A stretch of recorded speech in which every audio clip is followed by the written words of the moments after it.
every group, through the pooling of its own resources, lifts itself up out of poverty.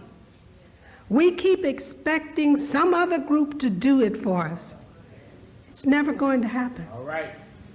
Black people still don't get it. We must, through the group function, build our own hospitals. I remember when I lived at 8622 South Wabash in a neighborhood called Chatham in 1969. Elijah Muhammad wanted to build a hospital on 83rd Street. The middle-class blacks who were my neighbors in Chatham ran down to Mayor Daley and begged him to do something about this assault on our middle-class community. And the mayor converted the desired area into a park. So instead of a black-owned hospital, we got a park. Later, the only black hospital in Chicago, Provident, closed, and then we had none. See, black people don't get it. They just don't get it. You know, and this is the thing. The reason why I keep harping on this concept of the white race and racism and white supremacy, because one thing I fully understand is that we underestimate it on a whole. We underestimate how divisive, how sadistic, how fanatical, how shady, and how corrupt they can actually be. I beg to differ with that. You know what I mean? I just think we become complacent to it. I don't think it's underestimated at all. I just think we're just so complacent to it that we make way for it. You know what I'm saying? We even beat down that fucking much, man, to where that's going to happen, so we're not going to even talk about it. You know what I'm saying? And since we're not talking about it, there's no need to combat it. There's no need to say, hey, I had enough. Mm-hmm. You understand what I'm saying? You know, we gotta grow some huevos, man. You know what I mean? We gotta be like, hey, this shit, enough is enough. Mm-hmm. Fucking long this shit. Y'all have 400-something years of this shit. True. You're not going to stop. You're not going to fucking stop. True. You know, as long as the laws are what they are, and the mindset and the view is what it is, right. You know, somebody gonna be on top. Somebody always gonna be oppressed. Right. You dig what I'm saying? Right. The people who are oppressed, to be honest with you, man, it's starting to look like Stockholm Syndrome to me. Yep. You know, you so in love with your oppressor that this motherfucker, you beg for him to beat you more. Shit is an abusive relationship. You know what I mean? You know, and I know what's coming, man. You know, we're abusive to one another too. Absolutely, man. Most bad. I would, you know what? I would love to see a survey done on whether or not most better people, like their children or right. Anybody who may be a little weaker than them. And we know that. Know what I'm saying? So we know hurt people. You know, right?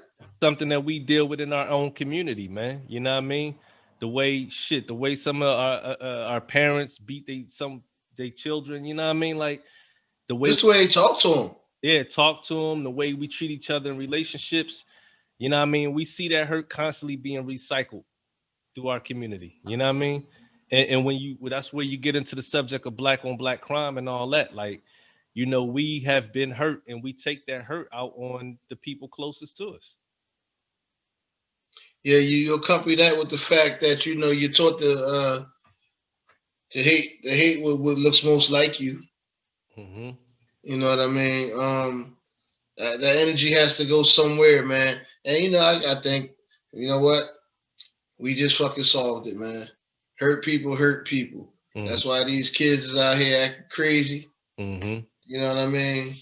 You know, because they gotta be hurting, man. Mm-hmm. They gotta feel like nobody really love them, man. Everybody else in society, man, doing everything they want to do. That's exactly what it is. And I'm gonna tell you this from experience, yo. It's something, it hasn't been studied and it's not being talked about, but it's something that happens to the human brain for a young man or a young woman, a young black man or black woman, to constantly see their peers or people that look like them being shot and killed on a consistent basis. There's something that transforms in the brain that lowers a person's confidence in living, their self-esteem, their self-worth. is unspoken, and they're unable to communicate it because they're unable to identify it, for one. You know what I mean? And we don't live in a world that supports those type of concepts. So even if they were able to communicate it, they would be charged with making excuses or playing a victim. But I'm saying this from experience. When I was 16, 17, 18, 19, 20, and I reached 21, and then my 22nd and 23rd birthday came, I was actually surprised. And I can't even put into words that feeling, that emotion. When I say I was surprised because in my mind, I had been conditioned to think that I was going to be dead by 23. And I had a lot of reinforcement. One, I saw a lot of death in my community. Two, I saw police who were the people that were assigned to protect us, killing us in our community. And even as a child, they were abusive towards me. They didn't kill me, but they abused me. And then on top of it, I grew up in an era where I was introduced to gangster rap and Minister Society and Boys the Hood. It was a period where that was like just being flooded. You know what I mean? While, you know, those can be argued to be good movies, just there was a period where we was just being bombarded with the idea that black people was killers, gangsters, or you was on the receiving end of being killed or being, you know what I mean, on the receiving end of whatever the gangster had to bring to the table. Or you got your record deal and got out, or you became successful in sports and got out. Player, right. So by You know what I mean? so by time I reached 23, I wasn't totally unprepared because of the path that I was on in life and the things that I was interested in and the sacrifices that I had made, the people I chose to surround myself with. I wasn't totally unprepared, but I was very much unprepared in certain areas just on the strength that I didn't expect to live that long. So by the time I made it to 23, I certainly didn't expect to make it to 35. I'm talking about how my brain was hardwired to think subconsciously, right? So by the time I made it to 35, I realized there were a lot of things that I just did not complete or did not really dive into on the strength that I didn't expect to live that long. Now that I'm in my 40s, it's the same drama where it's like, oh, I certainly didn't expect to make it to 40 plus. Wow. You know what's crazy about that? I always thought that I would live to be an old man. Right. I always did. I see the pestilence. Don't get me wrong. I see how it's engineered for young men to, you know, think exactly what you just spoke. Right. You know what I mean? You know, I've always been the one trying to encourage them about longevity. Right. You know what I'm saying? Right. Like, you know, I always saying that, you know, we had choices. You have choices in life, man. And I had some old heads, man, that, you know, actually always reinforced that in me. You know, that, you know, like, you know, your life was about the choices you make. Right. Right. So, you know, I got that at a young age, man, fortunately, man, you know, so that's pretty wild, though. It is. I never thought that I would be, you know, I would lose my life due to street violence. And I grew up in a very violent, you know, I was becoming a man in a very violent era. You know what I'm saying? Right. You know, I'm 51 years old, so, you know, late 80s, 90s to the 2000s even maybe. That decade, man, that was pretty fucking explosive and violent, man. Right. You know what I mean? For black men, man. There was a lot of levels to shit that going on like that too. Right. As I sit back and, you know, attempt to replay it now, man. Yeah. You know, I went from the love peace era, right, you know what I'm saying, to the gangster era, to the drug dealer era, to the murderer era, to the homo thug era. right. This is the You know what I mean? this is the de-evolution of the black community that you're talking about. Yeah, I mean, everything is like a constant slide down. Right. No other So has this story. and that's what the media pushes. Right. You know what I mean? They reinforce it.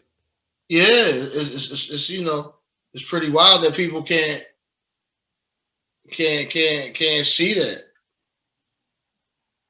That's pretty wild to me. Mm-hmm. That, you know, we can become so consumed in whatever we're consumed in that we can't see rationally anymore. We Mm-hmm. refuse to see rationally because we gotta, you know, justify our bullshit. You know, and at what time does that light click on and be like, yo, this is just bullshit that we pushing ourselves. Like, we can't put that on nobody else, man. Right. Because we're responsible for raising our generations, our That's next generation. We surprised for teaching them and learning them what kind of life lessons they gonna need in order to excel. Mm-hmm. You know, via our mistakes and via the knowledge that we gain Mm-hmm. as we grow. Mm-hmm. You're supposed to get that to them early. That's right. You know, we can't hoard it and want to watch them suffer too. You know, not many cultures of people I've seen react like that. Mm-hmm. You know, if anything, man, the generation behind you should be twice as fast, twice as strong as you are because they got you to guide them. Mm-hmm. But, you know what I mean? Half of the battle's already won because they got blockers. The path is already open. Right. You know what I'm saying? And I say this, right, with the youth. I dig their energy, man. I dig their outlook, man. I really do. Like, they really just don't give a fuck about nobody standing in their way. You know what I'm saying? I just think that, you know, that self-hate hasn't been removed. No. As of yet. It hasn't. So they're extremely jaded. Right. In their movement, man. You know what I mean? So you because they hate themselves. Mm-hmm. You know, they still taught that, you know, you got to be the king of the hill. Mm-hmm. You know, instead of that this is where the group dynamic could be so powerful and helpful and beneficial. Mm-hmm. You know, like the video you showed me earlier, man.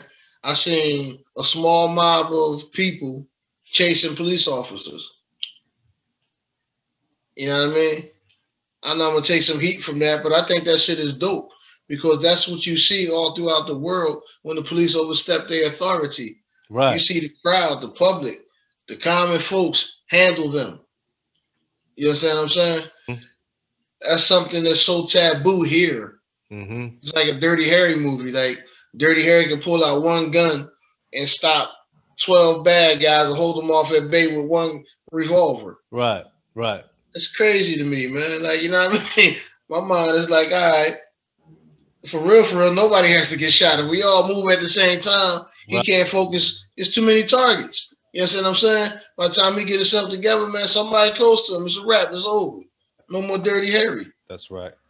So for years and decades, I've seen that from the police be able to hold off mobs of people with very few police officers. And that's to me, that said, there's something seriously mental going on that they think that this 20 police officers can control this crowd of 500 people. There's no way. Right. There's no way. But I've seen it done. It's like I've seen it done. Right, right. That's a psychosis, man. You know, that's you acknowledging that, you know, something is more supreme than you are. And it's based on the fact that you might get caught and might have to get some blowback from your decision of being in the mob and a cop getting mobbed or hurt or just, you know, overran. That makes you say, I'm going to stand right here and freeze. Right. These 20 cops right here are the angels of God.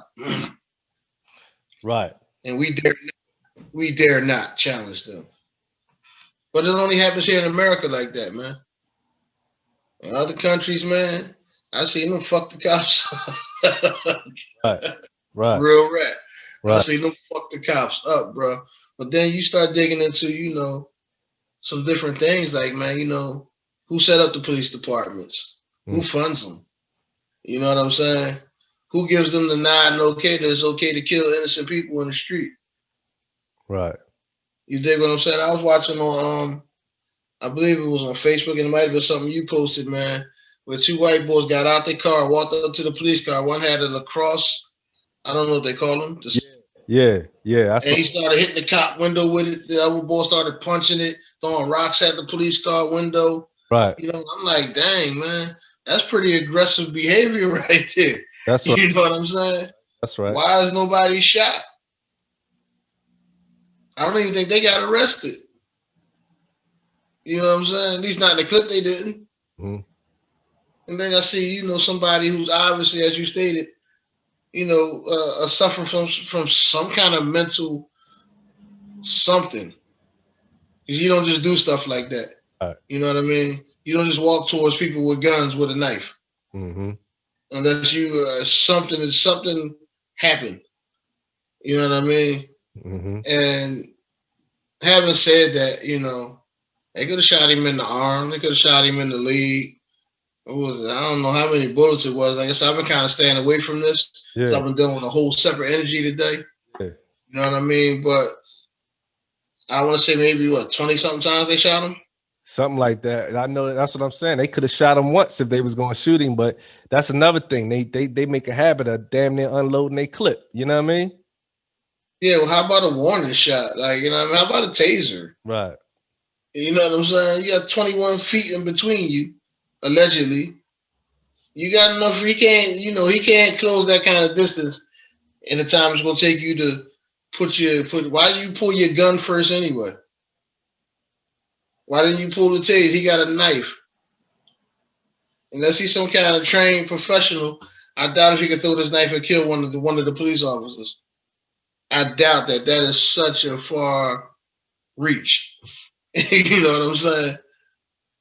But legally they were within their legal jurisdiction to execute that young man instead of giving him help. Mm-hmm. That's wild. Mm-hmm. That's heavy. That's sad. That's bullshit. Mm-hmm. That's a lot. And that's where a lot That's of a whole. that's where a lot of people's argument beginning in. Like, well, he had a knife, so it was legal. But again, keeping in mind, slavery was legal. At one time, it was legal to say black people couldn't sit down and have a cup of coffee. Fuck legal. If legal has to include me constantly seeing people like me getting killed in situations that could have that should have ended differently. Yeah, it's such a relative term, man. Legal. It's used in such a relative manner. Fuck your law. If your law gives you a license to kill me. Well, that's definitely been happening. That's definitely been happening, bro. Like, man, Jed, I wasn't ready for this. I did no research on this thing, man. It's just all emotion talking right here, bro. I mean, for both of us, like I've just watched a couple clips online. So that's one of the reasons why I wanted to. We're gonna build again on Sunday, you know what I mean? But After they go ahead.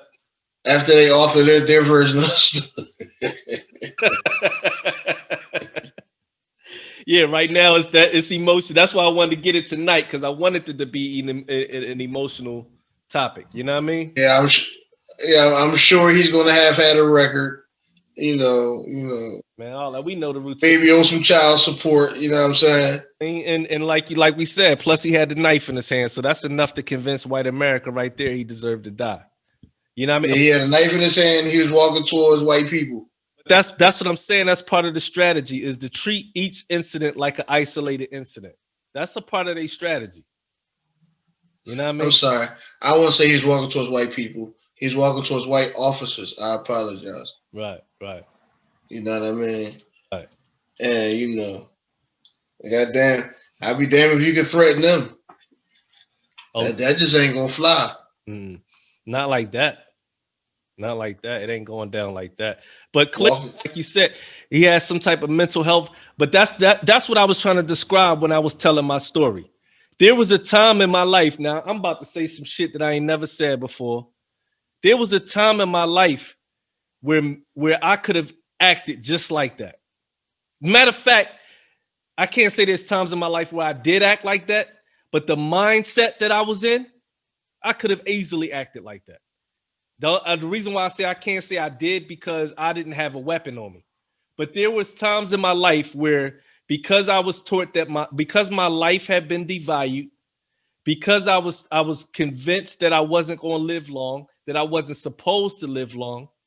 When I had run-ins with cops that were corrupt, man, I was reckless as a young boy. I didn't give a fuck about dying. I didn't care if they wanted to rumble. I didn't put hands on cops. You know what I'm saying? Like, fam, I was reckless mentally when it came to police officers. And a lot of that had to do with the fact that from as far back as I could remember, from elementary school, they've been abusing me. They've been putting me in handcuffs. Osage Avenue and the move bombing was across the street from my house. The kids that died in the move bombing was the same kids that I played with. The adults was my mentors.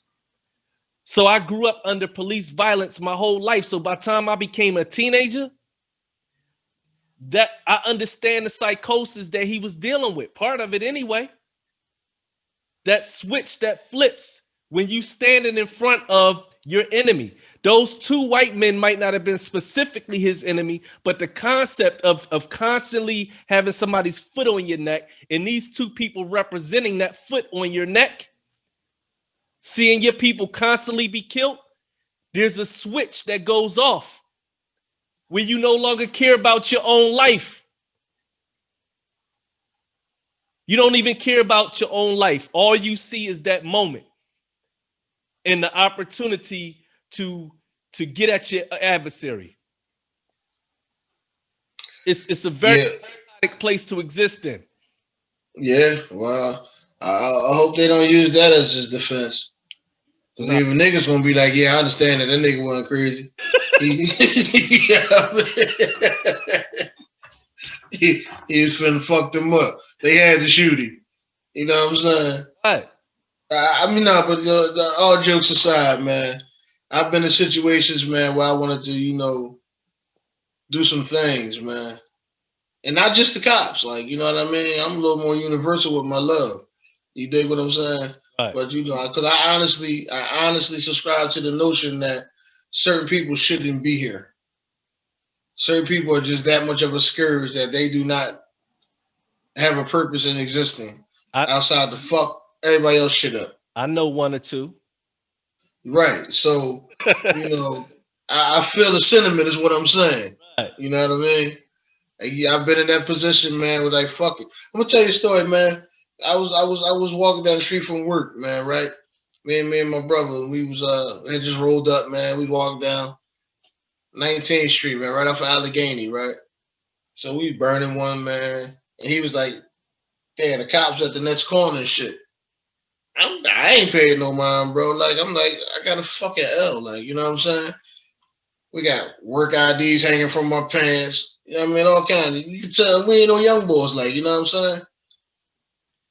Cop buck traffic come right at us. I'm like, I seen him. You know what I'm saying? He pulled up the van right at the corner in front of us. And my man stopped walking. I proceeded to walk around the van and keep on going where I was going. I tucked the L, you know what I'm saying? The cop jumps out the door and was like, yo, you ain't seen me just pull up? I said, yeah, I saw you. And what? You know what I mean? His approach to me was hostile. So I went in ready mode because, like, yeah, I mean, I squared up right on him. It was like, yo, what's up? You know what I'm saying? I ain't give him a chance to go reach for nothing because if he had to reach, I'd have had to do what I had to do, man. I ain't saying I'm that dude. You know what I mean? I ain't saying I'm tough. I don't know none of that, but I will protect myself, man. You know what I'm saying? If I feel like you trying to hurt me, I feel like I have no choice but to protect myself. That's the mentality we're groomed in the areas that we grew up in. Exactly. I'm not saying I'm gonna come out successful or nothing like that, but I'm gonna play my part to come out to be successful. You know what I'm saying? But anyway, like, so me and dude, we squared up, man. Like, and I'm like, dude, you make the wrong move, I'm busting this nigga ass. That's the only thing that's in my head, like, you know what I mean? Because I got to get home to my kids, man. Mm-hmm. I can't afford a racist cop with something to prove and or an attitude about some other shit to take me out of here because he having a bad day. Right, but I don't bother nobody. Right. You know what I'm saying? But it's wrong for us to think like that. I mean, we kind of forced to think like that, dog. We in the trenches. If it was a nigga on the street that approached me like that, it would have been the same reaction. Mm-hmm. You know what I mean? And I'm all for conversation, man. We can sit down and talk like men and squash whatever. Right. Because it usually ain't that deep. You know what I mean? So like, that's just my mode when I'm on the street, period. I don't care if you cop, civilian, whatever. If I think you're gonna hurt me, I feel like I have to protect myself. Mm-hmm. Mm-hmm. You dig what I'm saying? We expected to shut that off when it comes to law enforcement. We gotta walk Man, listen. 24/7 in our neighborhoods, but then when the cop come up, we expected to just completely immediately turn into a submissive person, even in the face of their hostility. I'm a rational person. I ain't never been submissive. Right. You know what I'm saying? Right. You better know. You better know. So a couple tricks will be somebody very, very, very. Nah, I ain't gonna never be submissive, bro. Right. I could be humble. Right. Right. You know what I'm saying? Intelligent. You know, I could be humble, but I don't necessarily think that it's in a man's nature to be submissive. Mm-hmm. You know what I mean? Mm-hmm. Maybe to some energies that are outside of the physical realm. Right. Yeah, I can submit to that. Mm-hmm. Something greater than myself. You know, but submissive is a strong term. When you talking to men, like, you know what I'm saying? Again, we're expected to be submissive. Yeah, damn. That's whew. Submissive. Right. Maybe that's why the TV programming is what it is now. Because they pushing this whole submissive role, man. Yes. Absolutely. I mean, absolutely. Maybe that's why we're looking at what we're looking at on television now when it comes to the portrayal of black men. Absolutely. Come on. It's pretty fucking delicate, man.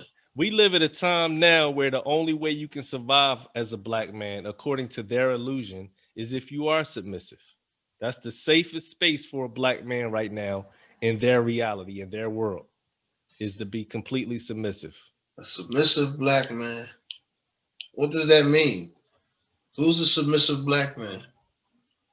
Who? Yes. Michael K. Williams.